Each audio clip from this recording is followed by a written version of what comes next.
This is an Apostrophe podcast production.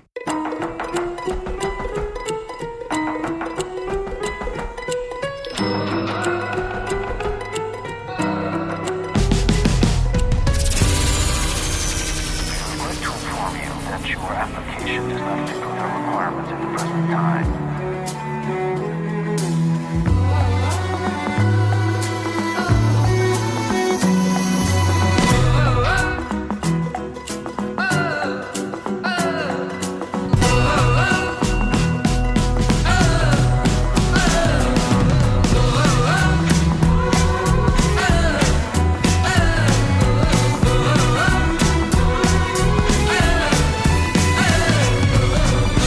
This is We Regret to Inform You, the Rejection podcast.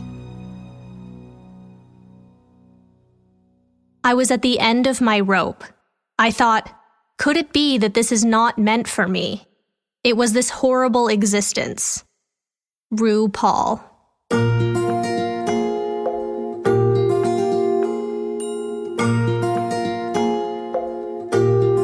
In late 1960, Ernestine Charles walked into a psychic studio in San Diego, California. She was pregnant with her third child after having twins 7 years earlier, and she wanted to know what she was in for this time around. So she sat down, and the psychic gave her two predictions. It's going to be a boy, and he's going to be famous. A few months later, Ernestine gave birth to a son, and she and her husband Irving, a beauty supply store operator, decided to name him RuPaul. Today, many assume RuPaul is a stage name, but not so. It actually comes from gumbo. Ernestine and Irving were both originally from Louisiana, and they wanted to name their son something that was an homage to their roots. And in the Deep South, a roux, spelled R-O-U-X, is a common term. It's the base of most Cajun and Creole recipes, like gumbo or gravy. Typically a mix of equal parts flour and fat. Ernestine just simplified the spelling. RuPaul later joked on the Bonnie Hunt show that the Ru part of his name he can actually explain. It's the Paul he cannot.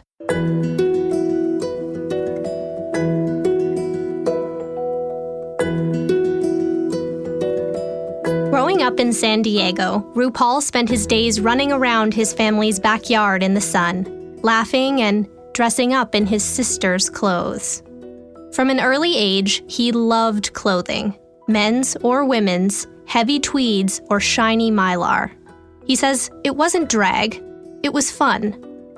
But RuPaul also describes his childhood as traumatic and tumultuous. His parents' marriage was turbulent. They spent the first few years of RuPaul's life at war with each other. In the heat of one of their arguments, Ernestine held a match over Irving's gasoline-soaked car inside the garage of their family home. RuPaul learned at that very young age to mentally check out of the situation and turn to his older sisters, Renata and Renee, for comfort. Then when he was 5, his parents finally separated. The pending divorce was meant to end the war and provide some relief for their now 4 young children. But it only got worse. Ernestine fell into a deep depression that lasted nearly 2 years. Irving shut down emotionally and moved away. And RuPaul was left turning to his sisters not only for comfort, but to raise him and his new baby sister, Rosie. His parents made a plan that Irving would drive back to San Diego and take the kids on weekends. So every Saturday, Renata, Renee, RuPaul, and Rosie would sit on the porch anxiously awaiting his headlights in the driveway. To pass the time, they made it a game, betting on whether or not the next car that drove past would be Dad. But inevitably, the sun set, and the 4 siblings wandered back inside to bed, feeling disappointed and rejected.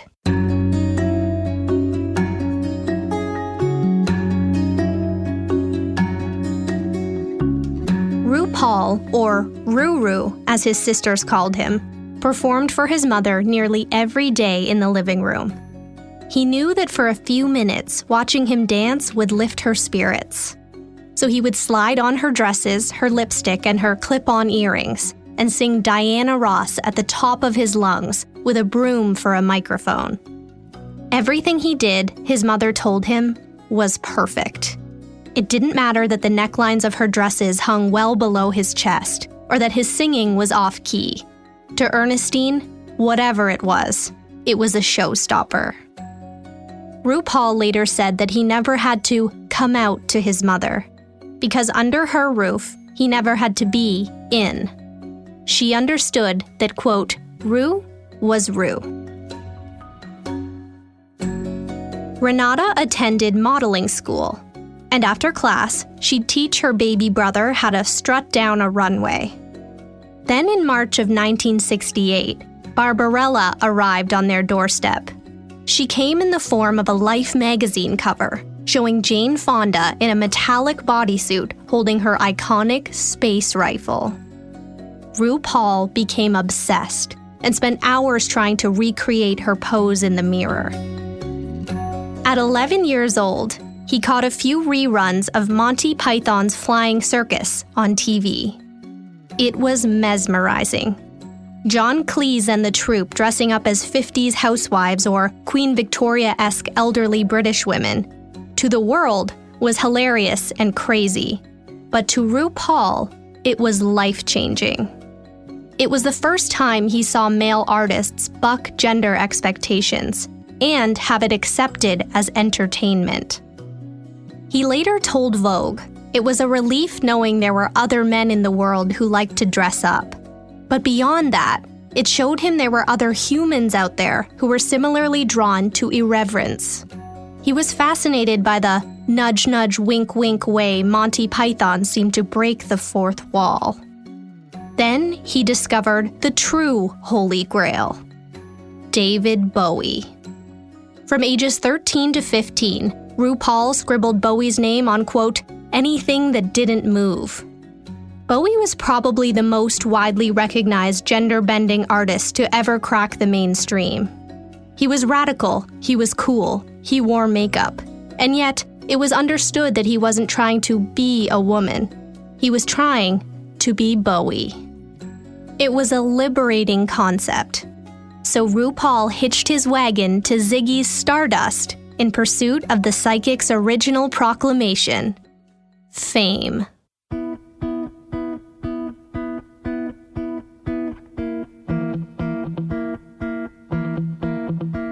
San Diego is a Navy town, a reason RuPaul says he'll be forever partial to a nautical print. But it's also a Republican town. For the vast majority of its history, San Diego has skewed overwhelmingly conservative. Today, its population is 65% white and just 6% African American. In the 70s, it was an environment that RuPaul says made him feel like an outer space alien. He searched high and low for his tribe, but no matter which facet of his identity he leaned into, he felt rejected, saying he was discriminated against by white people for being black, by black people for being gay, and by gay people for being too femme. From time to time, his family would drive to Los Angeles for the day to visit his cousins. RuPaul would ask his mother to detour down Hollywood Boulevard just so he could marvel at the Walk of Fame. Stargazing was his favorite pastime. Seeing his name in the sidewalk became his benchmark for success. It was the height of glamour. As he got older, Ru talked his mother into letting him wander down the busy street on his own. He spent hours examining the stars and the eccentric characters standing upon them before being picked up to head back home. San Diego was a mere 120 miles from Los Angeles, but it may as well have been the other side of the world.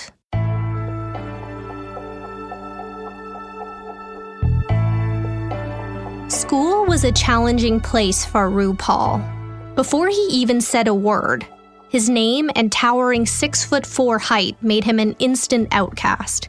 He was introverted and labeled a sissy. RuPaul didn't fit in, but unlike all his other classmates, he didn't really want to. He spent all his time on the outside looking in, wondering why those on the inside weren't seeing the matrix of it all, the societally imposed roles they were all playing. So he quickly learned to be an observer, watching the popular kids from afar and studying their charisma. And in doing so, he began to unpack what made the boys boys and the girls girls. It was a crash course in anthropology. And at 14, RuPaul made an existential decision. He made a pact with himself not to conform to the regimented boxes the world wanted so desperately to squeeze him into, but instead to break the fourth wall and embark on a lifelong hunt for his tribe, the Bowies of the world. One day after school, he walked to the thrifty drugstore and flipped through fashion magazines. Inside were pictures of New York and Studio 54, and he thought, I need to go there. In the mid-70s, RuPaul's older sister, Renata, got married, and she and her new husband decided to leave San Diego and put down roots in Atlanta, Georgia. It wasn't New York, but it was a major city, so 15-year-old RuPaul packed his bags and moved to the Peach State.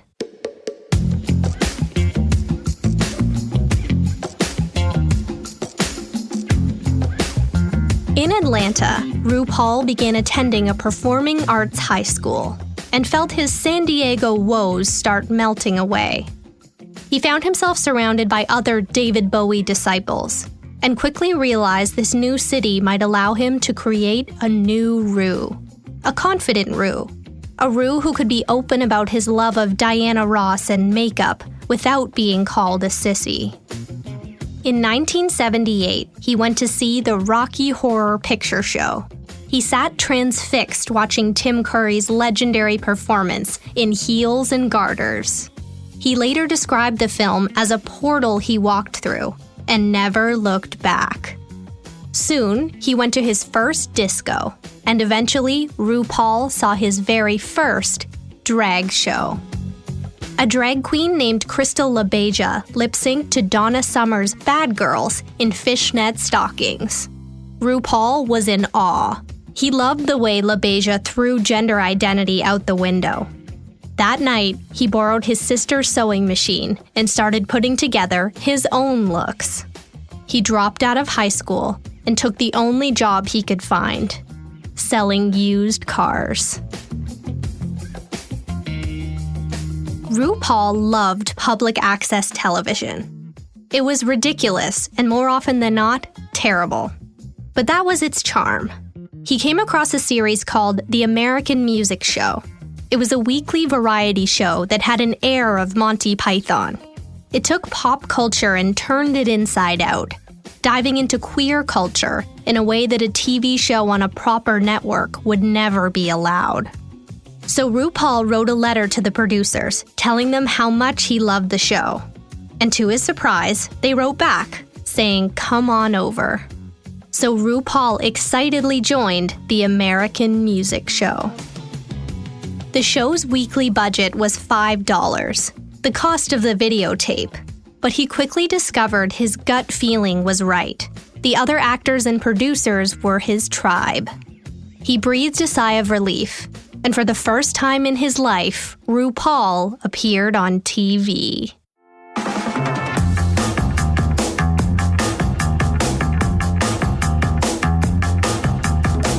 Together with a few of his friends from the American Music Show, Ru started a punk rock band called RuPaul and the U-Hauls. Their main objective was to push the envelope, to be as rebellious as possible. So one night, they did what Ru considered to be the ultimate act of rebellion: drag. He wanted to make a political statement, so he wore smeared lipstick and combat boots. As RuPaul later said, it was a big middle finger to the conservative Reagan 80s. But what happened next shocked even Ru. Folks from across the straight and LGBTQ+ spectrum started looking at him differently and reacting positively to his look. Interesting. RuPaul and the U-Hauls began opening for other groups. Ru started making a modest name for himself on the Atlanta punk rock circuit. And in 1984, he decided to take a crack at his childhood dream: New York City. RuPaul started go-go dancing on the Manhattan underground scene. And based on the reaction he got to his look in Atlanta, he started working on a new act that was androgynous. It wasn't full drag, but it blurred the lines a la Bowie. It was the 80s, and if you knew where to go in New York City, you could party at 6 clubs a night, 7 days a week. So that's exactly what he did. RuPaul's stage of choice was the Pyramid Club in the East Village, not only because it boasted clientele like Madonna, but because it was a safe haven for the gay and drag communities. But there was another reason RuPaul loved the Pyramid Club. After the lights came on and the disco ball stopped spinning, the owners let him store his belongings in the basement. Then, he'd walk to a nearby park or pier to sleep each night. But as the temperature plunged, so did his options. And after just 6 months, RuPaul says New York City spit him right back out. By the holidays, he had moved back to Atlanta and back in with his sister. Hold that thought. We'll be right back.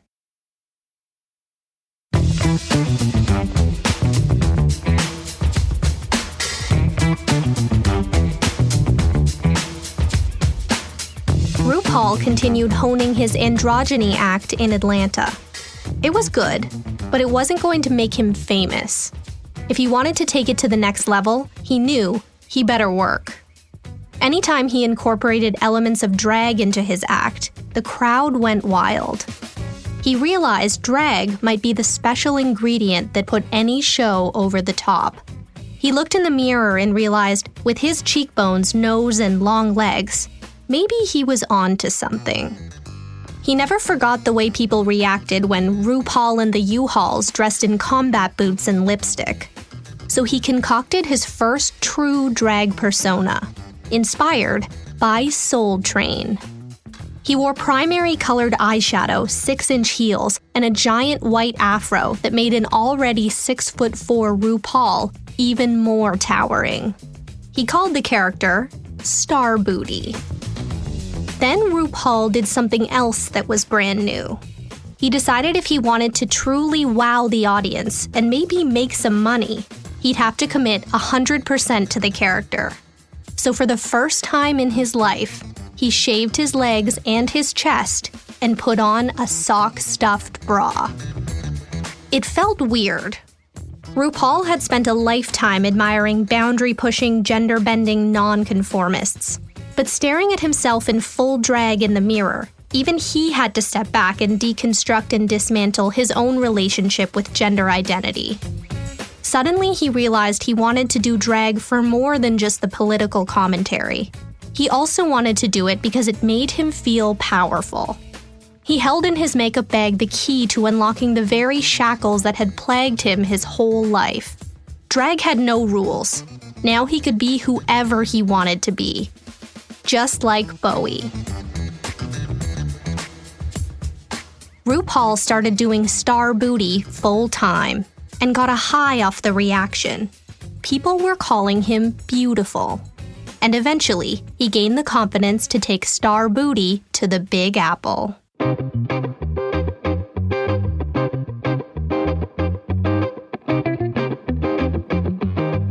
RuPaul jumped right back into go-go dancing, while trying to get Star Booty on the bill at major venues. He slipped seamlessly back into what was known as club kid culture, partying, drinking, and dancing at the coolest Manhattan hotspots in an unprecedented clash of art, fashion, and drag. It was an amazing experience. One day, there was a new music seminar at the Marriott Marquis in Times Square. It was an annual event that put unsigned artists together with music industry folk through panels and networking events. RuPaul couldn't afford a ticket, but he stood outside in full drag hoping to gain attention.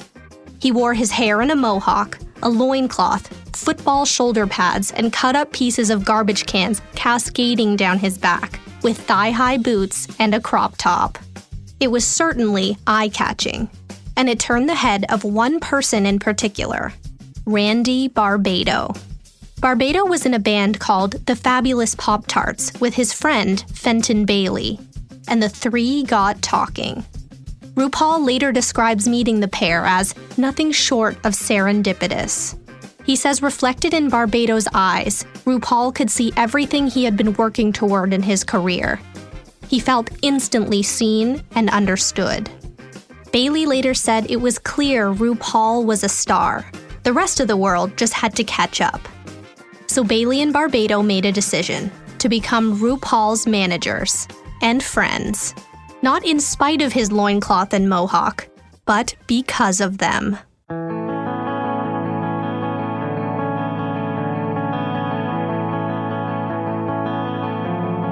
By 1988, RuPaul hadn't made a dime. He was a fixture in the club kid underground world, but the money was above ground, and the subterranean nature of drag made it impossible to break through. He couldn't afford food, so he survived solely on seltzer water and popcorn from the local movie theater, where his friend worked. He plastered RuPaul posters all over the city, he go-go danced, he manned coat check at a hotel on the Lower East Side. But it wasn't enough. And for a soul-crushing second time, RuPaul was forced to sashay away from New York. This time, crashing at his sister's place in Los Angeles. RuPaul was a 28-year-old broke, undiscovered drag queen sleeping on his little sister's couch, 3,000 miles from where he wanted to be. After 11 years of non-stop hustling, he felt completely lost, wondering if he should just take the hint and give up altogether. He was spiritually bankrupt and began contemplating suicide. One day, a friend of RuPaul's who was a DJ in Manhattan called him on the phone. He said, "What are you doing? You're a star. Get back to New York. I'll pay for your flight." RuPaul was at the end of his rope.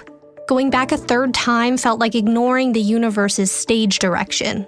But an ember was still flickering inside of him, so he accepted his friend's offer. But before he hopped the flight, he made a decision. This time, he was going all out. No more androgyny, no more star booty. This time, he'd go full glamazon. He wanted to create a caricature, something someone could draw on a page and be recognizable. So he took 2 parts Cher, 3 parts Diana Ross, a dash of Dolly Parton, a little David Bowie, a pinch of James Brown, and a smattering of Bugs Bunny. He was as beautiful as he wanted to be, as outspoken, as masculine, as feminine, and as over the top. A political statement, and a sense of power. And just like that, he flew back to New York.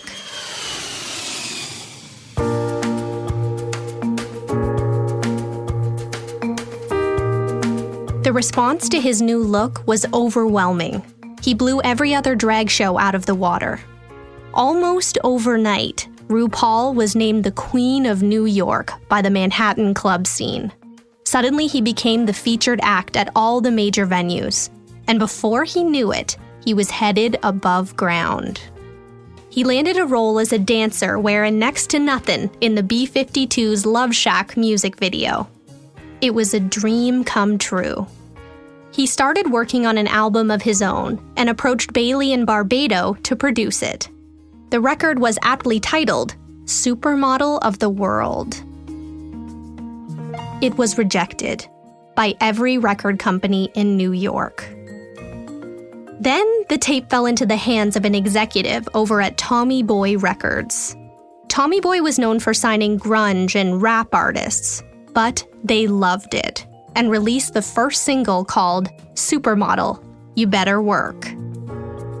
Supermodel, You Better Work became one of the best-selling dance tracks of 1993, peaking at number 2 on the Billboard dance chart. 2 other songs on the album also charted. And on the heels of that success, RuPaul landed his first true big break, an interview on the Arsenio Hall show, which he did in full drag. He knew in that moment that nothing would ever be the same.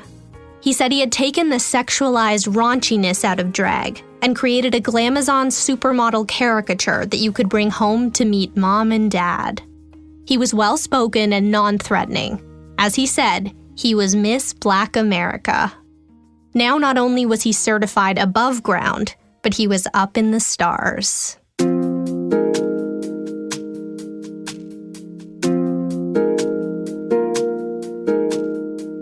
In 1994, MAC Cosmetics was knee-deep in controversy.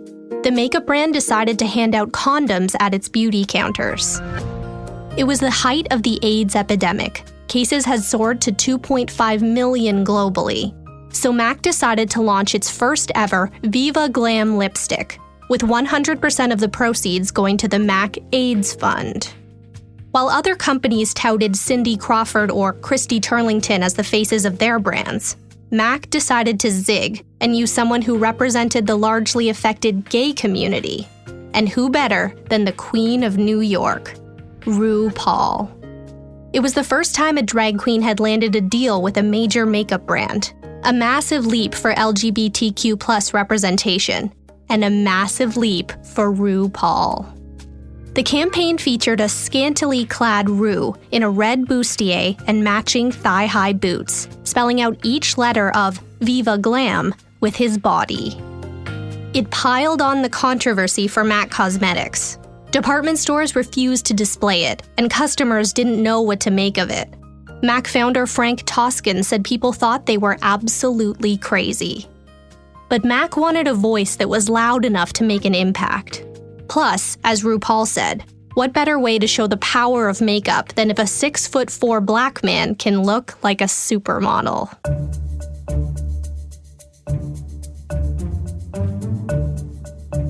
The following year, RuPaul appeared at the VH1 Fashion and Music Awards, presenting the award for Female Model of the Year.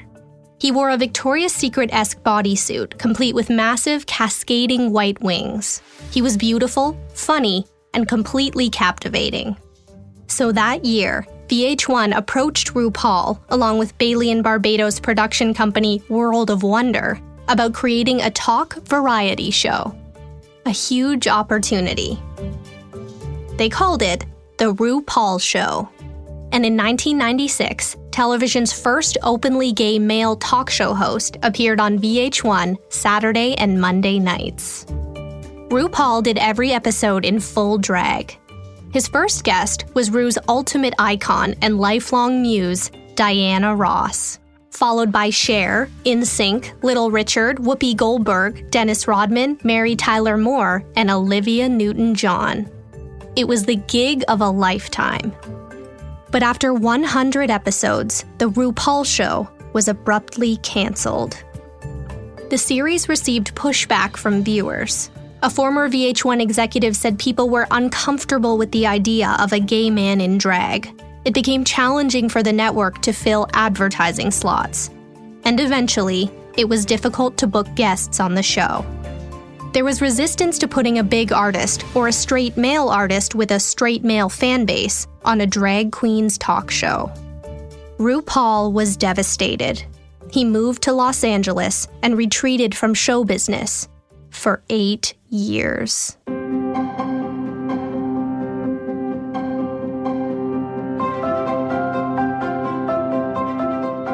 RuPaul was ready to hang up his wig and retire for a quiet life with his partner, George. He was now in his 40s and exhausted. Then in 2006, World of Wonder hired a new head of development who asked, "Why aren't we doing something with RuPaul?" So Bailey & Barbado approached Ru to delay his retirement and come up with a new television show idea. He was skeptical, but he figured if he did it for the right reasons, the very reasons San Diego Ruru danced around the living room in his mother's dresses, he would consider it. This time, he wanted it to be for color and love and laughter and creativity. Those were the things that got him up in the morning. So he took a meeting with the World of Wonder development team and said he only had one rule. He'd do anything but a competition elimination show. But after 3 or 4 days of discussion, the head of development suggested a play on the term drag race. And RuPaul said, "Okay, let's do a competition elimination show." With Bailey and Barbado behind him, he felt in safe hands, later saying he trusts the pair so implicitly that he knows nothing would ever go to air that made him look bad. It was 2008, and with the Obama movement in full swing, RuPaul said he could feel in his bones that it was the right time. World of Wonder began shopping the concept around to networks. Bravo turned them down. Then E! They said it was a great pitch and they loved RuPaul, but as World of Wonder's head of development tells it, the network said they just, quote, couldn't do the drag thing. Then World of Wonder approached Logo TV. Logo was a fledgling network founded by a former MTV executive, geared toward the LGBTQ+ community. Bailey and Barbado won over the producers, and Logo bought their show on the spot. In 2009, RuPaul's Drag Race premiered.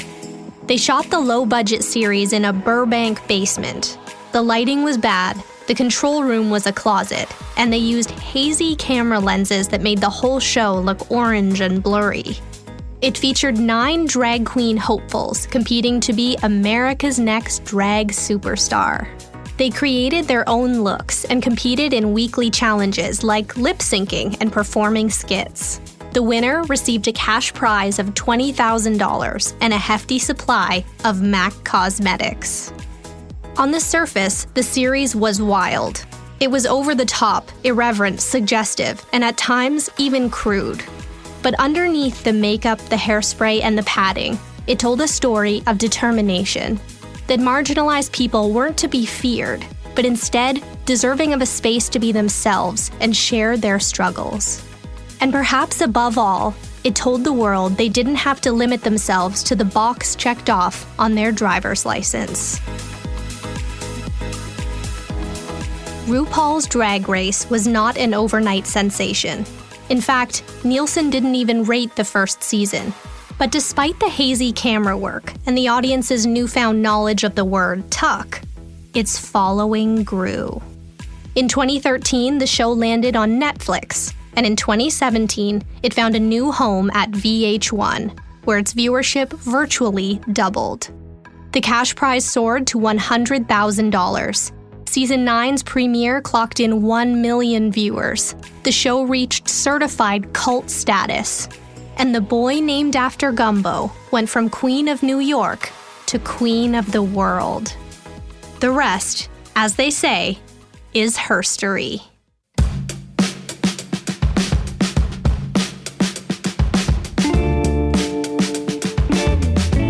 If persistence is the load-bearing wall of success, then this story is the Empire State Building. Because RuPaul did not find success until he was 49 years old. In his own words, his superpower was the fact he didn't fit in. He found a strange freedom in that, because it allowed him, as he says, to play with all the toys and colors. Not fitting in gave him latitude and attitude. He was inspired by his heroes, and not all heroes wear capes. Some wear makeup and fishnet stockings. A gay kid in a conservative town sees Monty Python in drag and suddenly feels less alone. Barbarella, Bowie, the B-52s, the Rocky Horror Picture Show. But it takes a while to discover yourself, to absorb all the influences, put the flavors through a blender, tinker with the dials, and re-emerge as something different. Someone once said, "You drink Gatorade, but what you sweat is your own." RuPaul drank it all in, but it was no overnight sensation. He had to weather rejections at every turn. He was abandoned by his father, taunted at school. He was shunned by white people, black people, and gay people. He was rejected by record companies and turned down by TV networks. Several times, he lost faith in his own ability. He tried to tackle New York twice and ended up sleeping on park benches. After 11 years of working and pitching and struggling, he couldn't even afford food. Then, just when RuPaul lands a TV show and starts to get a little traction, it's canceled. He's devastated and disappears for 8 years. But just like Ed Sheeran and Lady Gaga and the Duffer Brothers, it's the persistence. His management team, who never stopped believing in him, even after 8 years in the wilderness, persuades RuPaul to create another television idea. He's skeptical, but decides to go all in this time and creates the only show he would consider doing. That show becomes a runaway smash. That show gives other performers like him a valuable portal. That show makes RuPaul a major star. All at 49 years of age. If you ever thought the window has closed, or that your time has passed, or that age is a roadblock, remember these words from RuPaul. He said, "The biggest obstacle I ever faced was my own limited perception of myself." So many hurdles and barriers in life are artificial. Never, ever give up.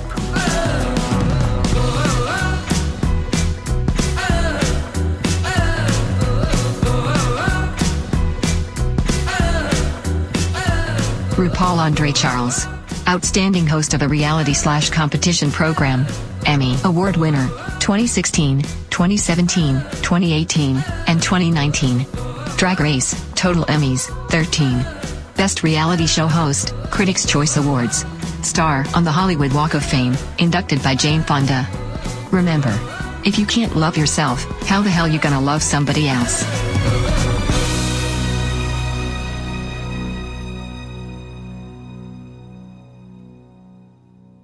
The Rejection podcast is an Apostrophe podcast production and is recorded in an Airstream mobile recording studio. This episode is hosted and written by me, Sydney O'Reilly. Research, Allison Pinches. Producer, Debbie O'Reilly. Engineer, Keith Oman. Director, Callie O'Reilly. Theme music by Ian Lefevre and Ari Posner. Major sources for this episode are listed in the show notes on our website, apostrophepodcasts.ca/rejection. Follow us on social at @apostrophepod. If you're interested in advertising on our show, by all means, message us on our site. We regret to inform you this series is executive produced by Terry O'Reilly. See you next time.